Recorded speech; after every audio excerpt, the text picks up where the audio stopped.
Hello, I'm from the government and I'm here to help. Well, I am the government, and I'm really busy now. You have no idea how hard it is to be president. I always like to say, politics is not a bad profession. If you succeed, there are many rewards. If you disgrace yourself, you can always write a book. So, what you doing here? I'm redistributing the wealth. I learned in school spreading the wealth is good for everyone. Well, I learned from real life that it's not. What about the guy you're taking money from? Okay, so it's good for 75% of the people. Isn't taking money from one person to make 3 others happy a good thing? No, it's a very bad thing. In fact, there's a word for it. It's called theft. But it will better the lives of 3/4 of the people. Actually, it will make life worse for 100% of the people. And we call that socialism. I can't stand how all you conservatives say socialism, like it's a dirty word. That's funny. I feel the same way about how you liberals use the word capitalism. How about giving me 5 minutes and let me tell you a story, Jelly Bean? No thanks. I'm good. Well, they're mine and I'm happy to share some. That's all right, Ron. As I see it, I'm already entitled to at least half of them. That's a good one. Not long ago, there was a college professor in Texas, and he... Oh, can you make it Southern Methodist? I'm gonna have me a presidential library there one day. Sure. Yeah, right. When I'm president, I'm gonna have the biggest presidential library in history. Yeah, because yours is going to be the only one with an adults-only section. Oh, gosh. I just cracked myself up.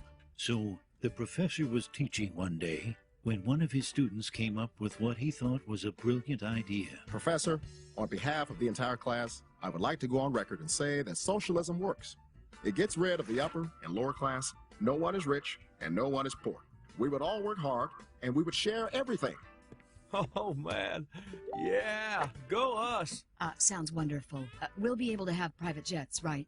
Don't think it'll work very well. I feel what you're both saying, and I love you for it. You are both very intelligent women. You pig! Ow! It wasn't me. Socialism, huh? All right, let's do a little experiment. All grades will be averaged for the next test, and everyone will receive the same grade. Oh, that sounds good. I mean, the best students will still have pretty good grades, and now nobody will feel like a failure. Read my lips. No one will be a failure. Right, son? You got it, Pop. This is great news. I better text my buddy Carl.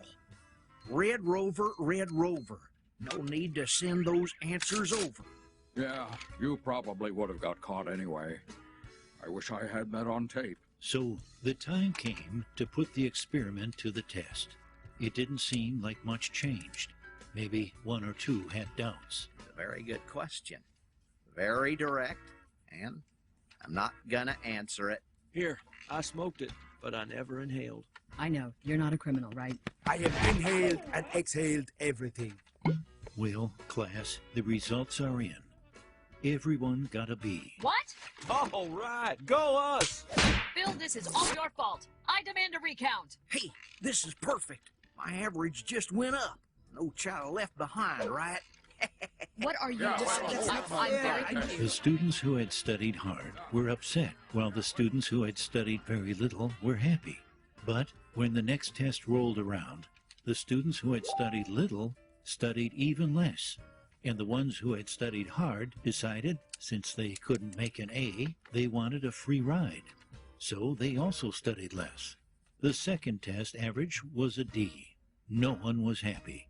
When the third test rolled around, the average grade was an F. I like the color red because it's a fire, and I always see myself as being on fire. The scores never increased as bickering, blame, name-calling all resulted in hard feelings. And no one would study for anyone else. To their great surprise, all students failed. If you think I have worked all these years to let Herb ride on my I coattails, did and not you, cause you, this. are This you is kidding not me? my I fault. can't make a B on my own. You see, class, socialism doesn't lift the bottom up. It tears everyone else down. That was a stupid idea. I could have told you that on tape. Wait, I think I did. Who came up with this idea anyway? I'll tell you who came up with it. The new kid. Ooh, let's get him. Let me be clear. Get him! Never mind. So, what did you think, Chief? Interesting story, but I don't see it the same way. Well, just remember, government's first duty is to protect the people, not run their lives or steal their ambition and dreams. A government big enough to give you everything you want is a government big enough to take away everything you have.